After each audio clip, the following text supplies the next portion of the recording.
दोस्तों आज हम आपको जो दिखा रहे हैं वो Android 14 का AI एनेबल्ड नया पैनल है। नाइटेक ब्रांड से हम लोग जो कर रहे हैं उसके अंदर आप देखोगे तो अलग अलग ऑप्शंस, जो पुराना पैनल है Android 13 वाला, सिमिलर ऑप्शंस अवेलेबल है। जैसे सॉफ्ट बोर्ड पे अगर आपको काम करना है, स्मार्ट बोर्ड पे काम करना है तो आप स्मार्ट बोर्ड पे काम कर सकते हो, जिसके अंदर अलग अलग ऑप्शंस है। पेन के अंदर आप अलग अलग पेन का यूज कर सकते हो।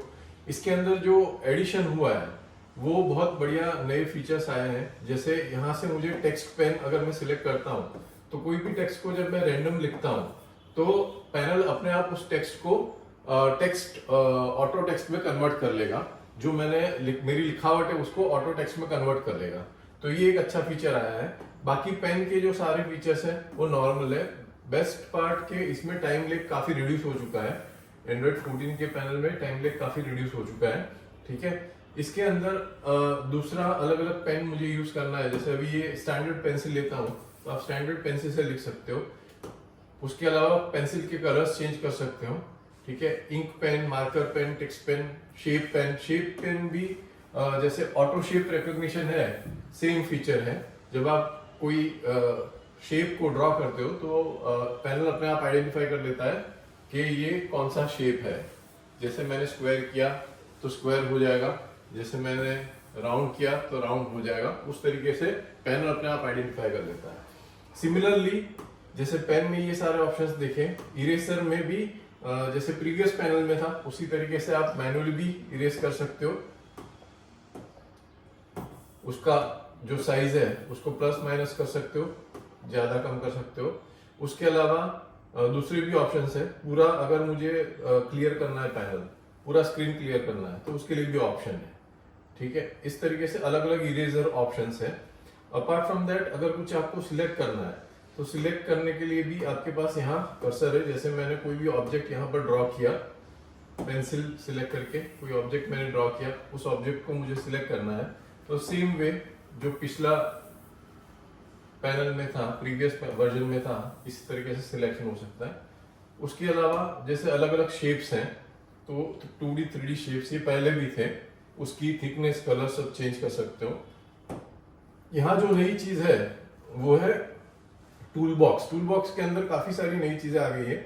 इमेजेस इंसर्ट करना है, टेबल इंसर्ट करना है, रूलर इंसर्ट करना है, सोर्स चेंज करना है, माइंड मैप इंसर्ट करना है, पीरियोडिक टेबल आ गया, डॉक्यूमेंट इंसर्ट करना है। ये सारी चीजें आप व्हाइट बोर्ड के अंदर इंसर्ट कर सकते हो। तो वो एक बहुत ही अच्छा ऑप्शन आया है। अगर आपके पास कोई पिक्चर अवेलेबल है यहाँ पर तो पिक्चर आप यहाँ इंसर्ट कर सकते हो।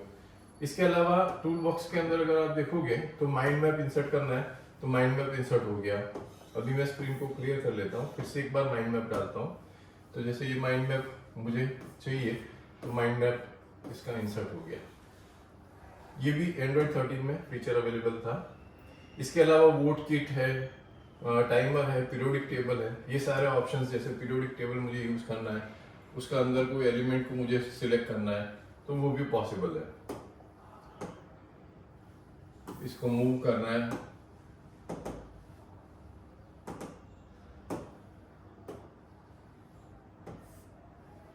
कोई एक्सप्लेनेशन, एनोटेशन देना है तो वो सारी चीजें आप यहाँ से कर सकते हो। इस तरीके से अलग अलग ऑप्शंस है। टाइमर, क्विज के लिए अगर आपको टाइमर चाहिए तो टाइमर भी ले सकते हो। ठीक है, अभी मैं क्लियर कर रहा हूं पैनल को। तो इस तरीके से व्हाइट बोर्ड के अलग अलग ऑप्शंस आपने देखे। स्प्लिट स्क्रीन का ऑप्शन भी है। अगर आपको स्क्रीन को 1, 2, 3 या 4 पार्ट्स में डिवाइड करना है तो वो यहाँ से हो सकता है। तो अलग अलग स्क्रीन पे आप काम कर सकते हो। काम करने के बाद जब आप रिटर्न आते हो, ठीक है, तो आप नॉर्मल स्क्रीन में वापस आ जाओगे। तो इस तरीके से अलग अलग ऑप्शन है। अपार्ट फ्रॉम दैट इसके अंदर अलग अलग एप्लीकेशंस को भी लाया गया है। जैसे आप होम पे जाते हो तो होम पे आपको देखने को मिलेगा मोर एप्स, फाइल मैनेजर और सॉफ्टकास्ट। तो पहले भी था। सॉफ्टकास्ट बेसिकली कास्टिंग के लिए है, मतलब मोबाइल या आप अलग डिवाइस से, टैबलेट हो गया तो उससे जो डेटा कास्ट करना है पैनल में उसके लिए ऑप्शन है। और मोर एप्स में अगर आप देखोगे तो काफी सारे नए एप्स इनबिल्ट आ गए। जैसे पीडीएफ ब्राउजर आपको देखना है, या तो आपको प्ले स्टोर चाहिए, तो वो सारे और इतना इजी और स्मूथ है, डीएमएस भी आ गया, डिवाइस मैनेजमेंट सिस्टम भी आ गया, ये सारी जो एप्लीकेशंस है वो इनबिल्ट हो गई। ठीक है, तो इसको आप अपने तरीके से यूज कर सकते हो और अलग अलग फीचर्स को आप यूज कर सकते हो और आपका जो आउटपुट है वो आप जनरेट कर सकते हो। सो ये this is another good thing, जहाँ जो एप्लीकेशन है वो सारे इनबिल्ट हो गए।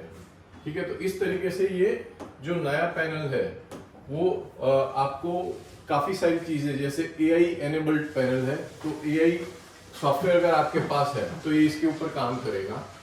ठीक है, तो वो एक नया फीचर आ गया। उसके अलावा ये सारे एप्लीकेशंस भी आप कर सकते हो, डेटा ये डिवाइस मैनेजमेंट सिस्टम भी आ गया, वो भी कर सकते हो।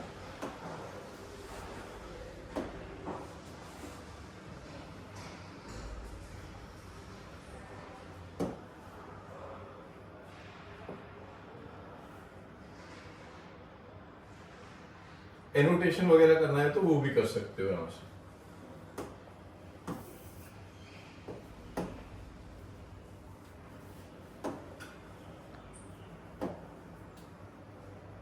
फिर जो मेन मेनू ऑप्शन है, इसके अंदर आप वाईफाई एनेबल डिसेबल करना, इथरनेट एनेबल डिसेबल करना, जो नॉर्मली सारे फीचर्स में आते हैं, ये सारे ऑप्शंस आपके पास है। स्क्रीन लॉक करना, लिसन अलोन, रिस्टार्ट, ये सारे ऑप्शंस अलग अलग आपके पास है। ये भी एक नया फीचर है कि अभी आपको यहाँ से ऐप का भी एक्सेस मिल रहा है, यहाँ से आप ऐप का एक्सेस सीधा ले सकते हो। तो ये सारे फीचर्स इसमें एडेड है।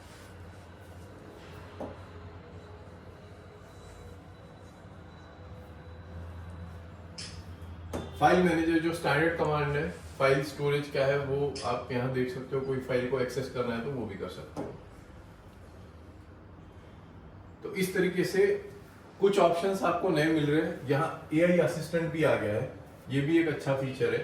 एआई असिस्टेंट के थ्रू आप अलग अलग ऑप्शंस सिलेक्ट करके जो भी फंक्शनैलिटी आपको करनी है वो कर सकते हो। और एआई ऐप अगर इनबिल्ट करना है तो वो भी यहाँ पॉसिबल है, एआई ऐप भी डाल सकते हो।